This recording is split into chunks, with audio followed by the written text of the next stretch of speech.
You can tell what you're emanating by the way you feel. So your inner being is a strong component of who you are, and your inner being has a point of attraction from no resistance. In other words, your inner being has no resistance. So imagine how powerful that attraction is when there's no resistance mixed in to slow it down. So your inner being is attracting really powerfully on your behalf the things that you've been asking for. So the way you feel in any moment in time is about the way law of attraction is responding to your inner being, and the way law of attraction is responding to you. And don't be mean to yourself when you have negative emotion. Negative emotion doesn't mean you're wrong or you're incorrect or you're bad. Negative emotion means you have a residual of a thought that is resistant in nature that your inner being doesn't share. That's all it means. And so you could stop for a moment and think about why your inner being doesn't share it. Or you could just say, well, I'll just think about that later, or maybe I won't think about it at all. Or maybe if you catch it early enough, you can think another thought that your inner being does share. If you are in sync with your inner being, like meditation, you're not competing or resisting, then you and your inner being are both standing in this powerful place of attraction, and things are coming to you with speed and clarity and accuracy and satisfaction. But anytime you feel some sort of negative emotion, that means that your energy is split, and while your inner being is still attracting on your behalf, you're not letting it in, you're not allowing it. And so doesn't it seem logical that the first order of business would be to get over here in sync with where all the power is? Yeah? By finding ways to be resistance free. And that means first knowing what the feeling of resistance feels like negative emotion. Knowing what the feeling of alignment feels like love or satisfaction. And then doing your best to guide your thoughts into good feeling places. But the most significant success about that will come if you get out ahead of it. That's why we're encouraging segment intending, thinking about what you want in a segment, how you want to feel in a segment, and isolating what that feeling feels like before you get the email that says the printer truck hit the tree. If you're already in a worrisome place and you hear that, then you've got no sea legs, you've got no shock absorbers, and you're going to have a strong negative reaction to it that could take all day and maybe longer to get over. Because the worse it gets, the worse it gets, the worse it gets, the worse it gets, the worse it gets. Because the law of attraction is relentless, isn't it? Yes. Sometimes, pretty often in fact, when you're focusing on something you want to allow, you must be focusing upon the need to allow it or the absence of the thing that you want to allow. So well-meaning as you are introducing the absence of it into the equation. So you are therefore sticking the stick in the wheels and therefore slowing it down. So just don't do that. Do you understand that in every moment that you exist in your physical body, that this source energy part of you is aware of you and what you're thinking? The subject of your thought is the subject of your inner being's thought. But every thought subject is like a stick with wanted on one end and absence of what is wanted on the other end of it, and your inner being, as it is joining you in that thought, is always on the what you want end of the stick. If you're on the what you want end of the stick, then you're having a pleasant thought. Esther just loves it when she finds her mind wandering in these pleasant thoughts. They're not monumental thoughts. They're not anything to write home about. They're not things that maybe anybody else would be interested in. Just really pleasant thoughts. And she realizes, oh, I'm really in sync with my inner being as I think about that. In other words, she and her inner being had a mutual consideration. You just got to decide through what eyes you want to look. And as you play with that a little bit, you begin to discover that instead of fear, you have confidence.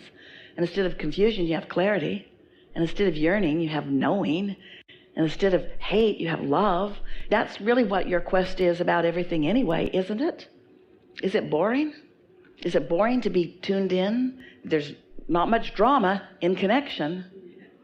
The drama is what put everything you want over there. You had lots of step one moments, and we'll have more. That's a good thing. The step one moments are a wonderful thing. But can't get rid of that thing you're giving your attention to. You just got to choose the other end of the stick. And you have the capacity to do that, don't you? We know. It's all in the way you decide to look at it. Do you know that anything that you perceive, it's not what you see, it's the vibrational stance from which you see it. And so what we're asking of you is, don't ask the world to change so that you can just blunder around and bumble on it and like what you see. Tune yourself so that you see what you want to see. Most of the world needs the world to change. And so from their place of disconnection, they're making all kinds of rules and requirements that they can't enforce. What comes out of it is a sense of insecurity because it's too much to control. Where when you realize the only thing that you would be prudent to control is your own point of attraction. And your own point of attraction is easy to understand because your emotions give you the indication of how you're doing. It's too simple, isn't it? So here's a resistant thought. I would really like to have more money, but it's hard to get. That's a resistant thought. Your inner being thinks only, all that is wanted is coming, all that is wanted is coming. And you say, but it's hard. Your inner being is saying, all that is wanted is coming, all that is wanted is coming. You say, but it's hard. As long as your thinking is hard, then every time you think about money, it's a sort of discouraging subject. It's a subject that makes you not sleep at night. It makes you want to try hard. But your inner being knows that whatever you want is coming because your inner being has full view of all of the cooperative components that are all lined up. Your inner being knows where you are and where you want to be and what the path of least resistance is to get you there. Not the quickest route. The quickest route would be if you were over there with your inner being with no resistance. The quickest route would be meditate, quiet your mind, don't think any thoughts. You're right there. You're right there because you're thinking no thought. But then you come out of meditation, you go right to that resistant place if that's your habit of thought. So a resistant thought has resistance in it. And a resistant thought, which has resistance in it, contains some form of negative emotion. We'd like to just slap you all upside the head so that you just know that, but that's not how it goes. You have to, thought by thought, discern what a resistant thought is on this subject, what a resistant thought is on this subject, what a non-resistant thought is. So over time, we've said to you, reach for the best feeling thought. Well, that's nice too. Reach for the best feeling thought. But you know, have you ever had a conversation with someone where you have a pretty clear understanding of something and maybe a strong opinion about it? And they've asked for your help and you want to help them and you feel pretty clear about what would help them. But they have a different opinion, and so you're sort of debating it. And each suggestion you make, they resist it. And so it's like this battle of wits that is going on, where every time you tell them something, you try to give them examples of what worked for you, and they've got a yeah but about it, until it becomes such a frustrating conversation because they're not hearing you and you're not really hearing them, and it's quite a tug of war that's going on.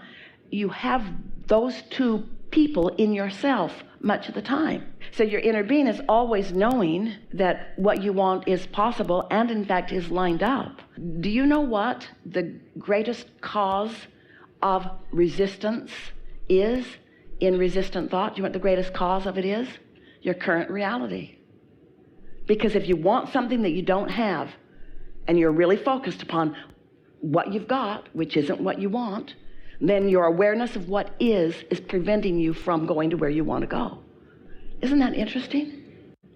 Just being present in the moment and aware of what's going on will keep you from the improvement. Esther said to us in the early days, but Abraham, it's true. It's true, so shouldn't I think about it? And we said there are a lot of things that are true that you don't want active in your vibration. That's why you don't want to watch the news. You don't want to stir up that feeling of pushing against that comes to you. But there's nothing wrong with watching the news and launching rockets of desire and then meditating and then lining up with your desire.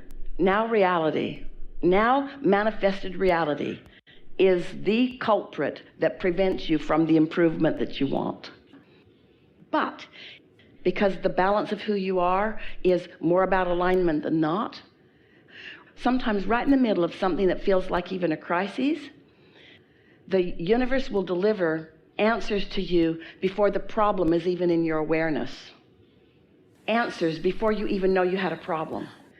So what we're saying is reach into the pile of subjects and choose the ones that are in this moment most pleasurable. And if there aren't any, take a nap or meditate. Because it helps you to calibrate your thoughts deliberately later. So you get tuned in and you start seeing or hearing the movie, which leads to another thought, that your inner being is also inspired. And then the next thought, introduced in the midst of the easy thought, could go one of two ways. It could either make the harder thought a little easier, or it could introduce a little bit of resistance. Doesn't matter which one it is, it only matters that you're aware. So you know when to back off, you know when to give your attention to it. That's how you figure this out, isn't it? Think of abundance and resources, and think of resources and abundance, and resources meaning air that you're breathing, and friends that you're playing with, and conversations that you're having. There are a lot of resources that don't have the resistance that the money thing has. And so when you get into that place of feeling abundance, turn the word to resources and acknowledge the incredible resources. Our favorite thing about this state of alignment is that it's not just a state of clarity, but it is. And it's not just a state of love, but it is. But it is a state of replenishment. Well, is there a better word that goes with abundance than replenishment? Because we want you to express your money outward, in and out, in and out, in and out, in and out, in and out. And so if it's going out, it's got to be replenished, you see. Your planet is such a planet of replenishment. There are so many people that want to pinch you off from accepting the well-being of your planet. But the well-being of your planet is so abundant with evidence of replenishment, replenishment, replenishment, replenishment, you see. That's what your vortex is. Your vortex is never-ending replenishment for the manifestations of your life experience.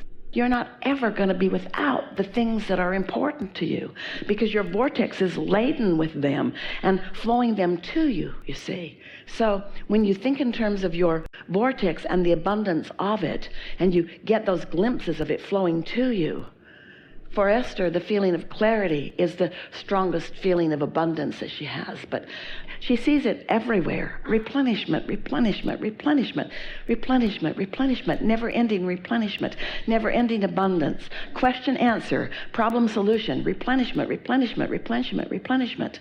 Expansion. There's no regression. You can't go back. Once you have birthed it and it's in your vortex, and once your inner being is all over it, it's a done deal. It is for sure, for sure, for sure. The only question is, how long is it going to take you to talk yourself into letting it in? And the answer to that is, how soon are you willing to let go of whatever it is you're focused upon to let the now give way to the true now? Manifestations that are around you, surrounding you, they're old news. The vortex is where it all is. And so when you open that valve and you find the key to that, what that feels like, then you just have one satisfying moment after another, after another, after another, after another. My life, as it came to me, as it came at me, caused me to launch desires and make big requests.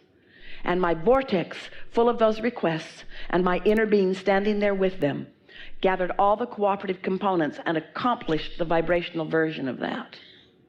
So it's not a matter of if. We would start saying, since my vortex is full of everything that I've ever asked for, then wouldn't it be nice if I could find a mindset, a mood, an attitude, a habit of thought that would allow evidence of that abundance to show up now, now, now, now, now, now, now, now, now. There is so much love here for you. We are eager about what is next. We are satisfied with what is. And for now, we are complete.